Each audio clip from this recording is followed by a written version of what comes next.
memanjatkan puji syukur kepada Allah SWT. Hari ini kita bisa bertemu di ruangan ini bersama-sama kita berdiskusi ya, kemudian sumbang saran untuk pengembangan olahraga tradisional beksi ya, yang sudah menjadi budaya tak benda yang di Dinas Budaya dan Pariwisata Kota Tangerang sudah menjadi budaya tak benda. Nah, yang ingin kita pertama ketahui dari Abang ya, dari siapanya berdua siapa nanti silakan berdebat. Yang pertama mungkin kita lihat dari filosofinya kan ya, filosofi, kemudian latar belakang kenapa beksi ini harus dilestarikan gitu kan. Silakan. Ya emang selalu teman-teman ya, emang silat besi itu ya harus dikembangkan Pak. Karena silat besi itu adalah warisan budaya tak benda dari Kota Tangerang yang sudah di-WBTB-kan di bulan November tahun 2002. Silat besi itu tidak hanya mengajarkan si murid ini bisa nangkis dan bisa mukul, tidak, dia mengajarkan sopan santun, adab, tata krama sama ucap bahasa. Terutama yang dijunjung tinggi itu masalah kehidupan budaya gitu. Itu yang dijunjung tinggi. Tapi amat disayangkan untuk masuk ke ranah pendidikan itu sangat sulit sekali. Karena emang silat besi ini, silat tradisional ini tidak bisa dilombakan di O2SN Pak. Padahal kan sayang sekali yang saya masukin ini ya budaya Kota Tangerang ini yang sudah diakui. Kenapa sih ditolak gitu kan? Ya itu jadi kenapa sih ada pertanyaan kayak begitu? Masalahnya kan kalau misalnya dari segi pendidikan untuk silat besi itu sangat bagus sekali Pak untuk mengundang si karakter si anak-anak tersebut agar dia lebih dicintai seni budaya ini sendiri. Dengan saya sih ya silat besi ini bisa masuk ke ranah pendidikan Pak. Silat besi pun kalau yang di Tangerang ini sudah bukan silat besi Pak. Silat di Tangerang ini namanya besi. Dia bekep sigap. Ini yang asli dari Kota Tangerang. Kalau beksi itu dibutuhkan Pak. Dia sudah di WBT-kan di tahun 2015. Kalau yang dia silat besinya ini di WBT-kan di tahun 2002. Tapi lahirnya silat beksi itu karena ada silat besi. Jadi besi itu adalah silat yang paling tertua. Dia tahun 1881. Kan mau ditambah Kak? Cukup ya? Ya, sekarang gini.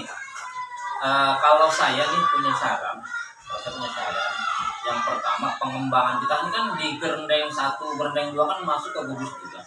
Kebetulan binaan saya di Karawati. Nah, nanti kita coba merambah dari gugus 3 dulu. Di gugus 3 itu ada SD Cimone 4, ada SD Cimone 8, ada Karawati 1, kemudian ada Google 1 dan Google 3. Itu mungkin akan kita rambah tuh. Itu dulu lah. Kita nggak usah terlalu luas dulu, itu dulu yang penting. Nanti kalau dari gugus 3 kan saya gampang komunikasinya ke kepala sekolahnya karena masih di bawah binaan ya. Kita akan bawa nanti itu. Nah, kemudian kalaupun nanti misalkan ada sekolah swasta yang yang mau ini kan nanti bisa kira-kira nih gitu ya, kira-kira kalau misalkannya di gugus 3 memang mau gitu ya, ada 7 sekolah misalkan yang mau. Nah, kesiapan tenaga itu bagaimana? Misalkan nih pas semua gugus 3 nih milih harinya yang sama gitu. Misalkan harus Sabtu sore sama semua. Nah, kesiapan tenaganya seperti apa? Ya. Kesiapan tenaga dari sanggar itu siapa? Siap ya. Oke. Berarti udah artinya untuk tenaga siap. Yang pelatih is oke ya pokoknya ya, kalau memang dipergunakan berarti siap. Oke, nanti kita coba dari itu dulu. Ini saran saya seperti itu. Kemudian kemarin yang ada kunjungan dari Australia kalau misalnya dari Amerika Latin Pak. Amerika Latin apa tuh?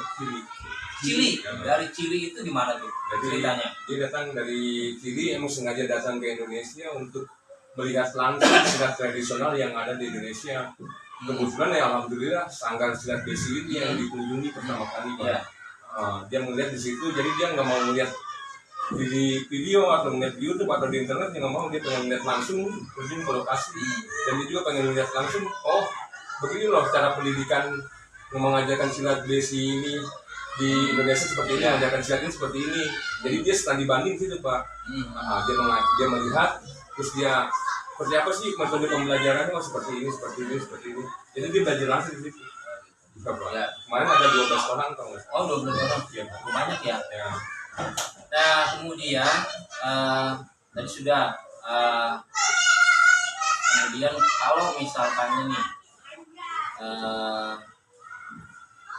sekolah-sekolah mau, maka yang pertama harus ditampilkan pengenalan basic-nya dulu gitu. Contoh misalkan nih, oke, ada sekolah yang mau, maka Akang dengan timnya itu mengenalkan basic itu dengan apa? Dengan demo basic-nya seperti itu. Sehingga si anak-anak nanti guru kan menonton seperti itu kan ya, mungkin ada yang tertarik dan sebagainya seperti itu. Jadi itu kita harapkan prosedur kayak gitu, sehingga nanti si anak tuh oke gitu ya. Sehingga nanti yang mudah-mudahan ini bisa ada pengembangan gitu.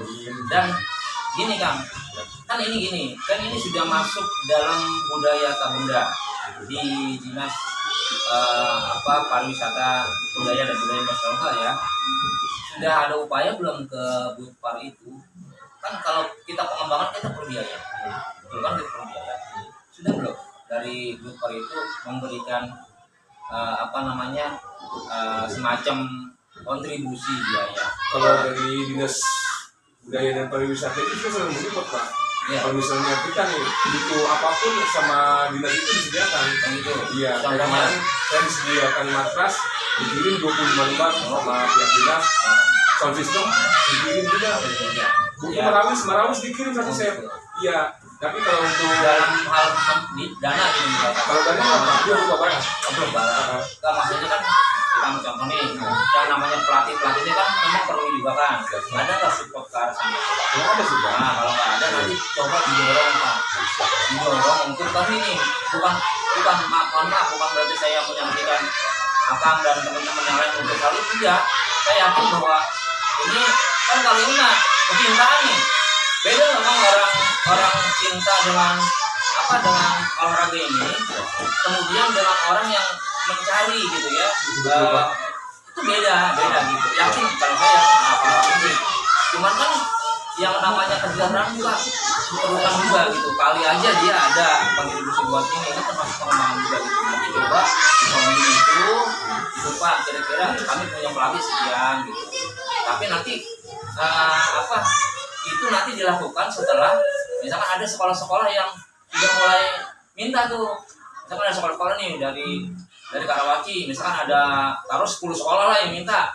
Nah itu sebagai bahan tuh, Pak, ini kita udah ada 10 sekolah, bisa nggak backup kami, terutama untuk pelatih dalam hal honorarium aja Pak gitu. Biar kami juga bisa, karena kan dari sekolah kan juga tidak terlalu besar anggaran untuk itunya. Jadi minta support dari situ. Siapa? Ini gitu. Jadi bukan berarti kita nih enggak sama sekali tidak, tapi ya dengan adanya perhatian seperti ini juga ya otomatis kita juga akan tambah semangat gitu kan. Kebutuhan kita juga tambah terpenuhi kayak gitu. Sehingga kita bisa berkonsentrasi gitu. Ini kan. Jadi kalau saya insya Allah sangat setuju. Nah sekarang gini, mau ini dibawa ke level kecamatan Karawaci atau mau segugus dulu, gugus 3 dulu paling tidak nih. Tadi yang sudah sekolah saya sebutkan.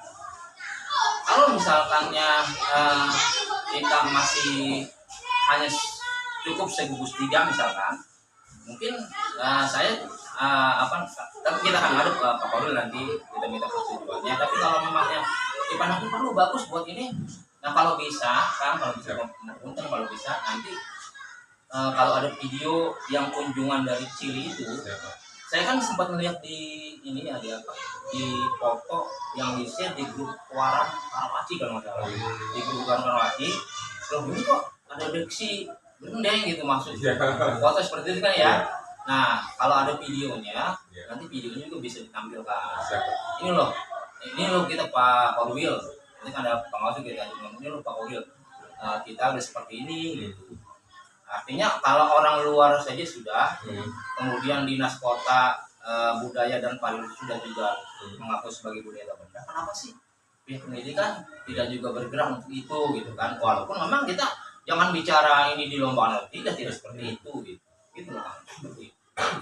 Ya, kalau harapan saya sih kalau ini bisa berkembang sebesar mungkin. Iya. Tetap kita harus berproses. Nah, gitu.